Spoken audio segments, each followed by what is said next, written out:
Thank you for joining me today. You are looking at the buds on a pecan tree. Yes, we say pecan, some of you say pecan, but this means the risk of frost has passed and we are safe to plant our garden. Some people plant on Good Friday. We've done that before too. But we are anxious to get started. It is a great sign of spring. So let's get busy. I'm loosening the dirt up a little bit so we can plant some marigold seeds. Part of my strategy for non-chemical pest control for my tomatoes, and maybe they'll go to the marigolds instead. And I promise, you have to look real close to see the seeds. I promise he's not faking putting seeds, but I realize you can't really see the seeds that well. We've got sunflowers coming up. You see the sunflowers? We threw out some sunflower seeds. The chickens like them and the birds around, and they look pretty. So we like to have them on the perimeter of the garden. And here we go. We're going to have tomatoes. There's the marigold patch to the left of the tomatoes. But we've got tomatoes with, I tried this last year. I plant basil on each end and one in the middle to add a little bit more flavor to the tomatoes. It worked out really well. And then we'll have cucumbers there on the end. We've got some planted, but we plant them in stages so that we have a longer harvest season. And we run a soaker hose down underneath the trellis. And then on the other row there are peppers. They don't need a trellis. But we also put soaker hoses in there. And then we've got watermelons and cantaloupes planted on the other rows. And hopefully they'll make this year. But I cannot wait for the tomatoes. And there's Pearl with Francis, Mildred, Bertha, Lily. That's Gertrude down here, and then that's Henrietta and Luther. Luther is a Buff Orpington rooster. He keeps them all straight. He breaks up their fights. And Bertha is a Buff Orpington as well. That's her right there. And Lily is our most consistent layer. She, with few exceptions, she lays every day. And Gertrude down here is pretty much the friendliest. She's one of my favorites. And a light brown leghorn is Mildred. And this Frances with the feathered feet is a French Marron. I love her. She's sweet, but I don't think I'll buy another one because she's not a great layer. And then the white one is Pearl. She's a white rock. And I don't think I mentioned Gertrude and Henrietta are barred rocks. So they're kind of, and that's actually my favorite chicken. But Pearl is the head of the pecking order. She's kind of mean to the rest of them a little bit. And most of them can fight with it. But Frances here, the French Marron, is the bottom of the pecking order.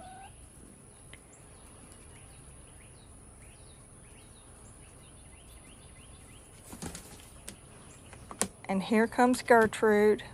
She's got to see what is going on. And the reason I tell her and Henrietta apart is Gertrude, a couple of things. She's lighter. Henrietta has more of a blacker, darker body. But also their ears, below their ear lobes. Gertrude has a little bit of white on hers. And she is a tomato fiend. When I start getting those cherry tomatoes in, she loves them. They all love them, but once we start getting that in the garden and I walk out there, she's looking at my hands going, where's the tomatoes? They love them. And I also, when I trim up to create airflow for the tomato plants, I will trim, the bottom leaves and keep that airflow good. And I just throw them in the chicken coop and give them some greens, and they love that. And it also makes the yolks so pretty and yellow. I love to give them greens. I wish they could free range, but the hawks are so bad here. They wouldn't last very long, even with Luther. Um, and I know he'd protect them good, but these hawks are terrible, and we have so many other animals that would go after them. You see, we still got the winter cover on the north side, and the corner. We got to take that off, but they really that helps to block the wind in the winter. And I know they'll be so glad when we take that down in the next day or so,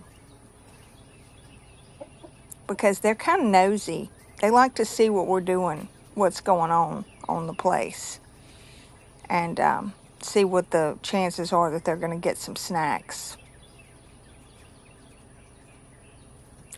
They're back to laying better. I've started this flock in 2023, so I think next year I'll probably get more chickens. Here we go, riding back there where the rain has really added some water, but we're going back here to the crabapple tree. We've got 2 crabapples back here, trees that are close, and we want to trim around the crab apples so that they get better airflow and have room to grow better. But you're going to see when I show it, it's getting fruit on it, but there's a problem. We've got there's this fungus on it, and I looked at it. It's like a cedar rust fungus. And strangely enough, when we were back here a couple of weeks ago, it had beautiful blooms on it. And here's Jim trimming around it. That lopper is amazing. But the leaves are fine. But evidently in the winter, this fungus is on junipers. And then in the spring, it looks for apples and crabapple trees. And see, look, it looks so much better. It's got more room. But Jim is going to have to come back here with some fungicide. We looked up what it is to get rid of that. It's see, that's an up close picture of it. It's really yucky looking.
Done went through the paper towel.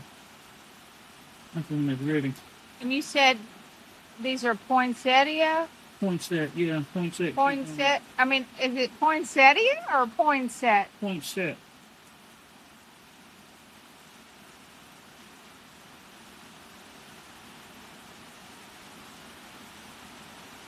Them's burpless right there. These 6 right here are burpless. Which one did I say was my favorite last year? The burpless. Yeah. But I like them all. But I think the burpless burplets. Yeah. Sweet burplets is what they're called. They are delicious.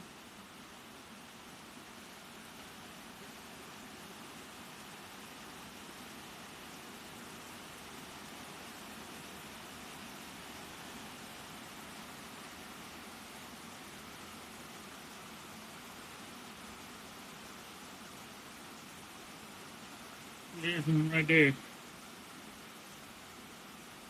It's a seed that didn't take. You can still see the seed. Yeah, see, it didn't even sprout. Well, yeah, it did too. It sprouted, but it didn't do nothing else. There's a little bitty piece of a root. Well, I don't know. I might have pulled it off, but anyway. Oh.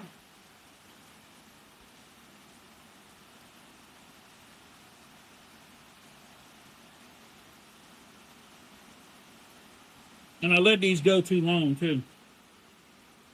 You know, yesterday I said I was supposed to check on them. That was the day.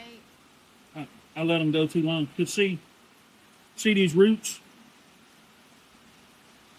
Yeah. These roots are in these paper towels.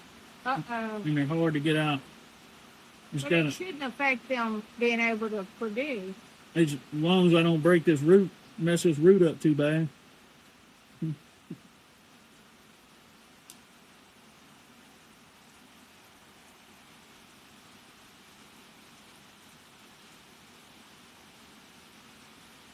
I like that little spade there.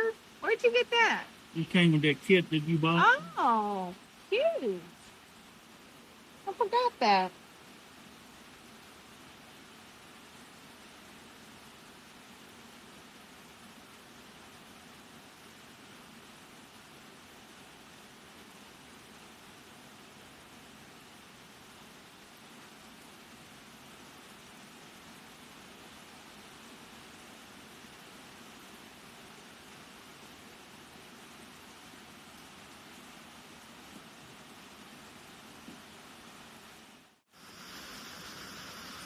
You know, I used to think fall was my favorite season.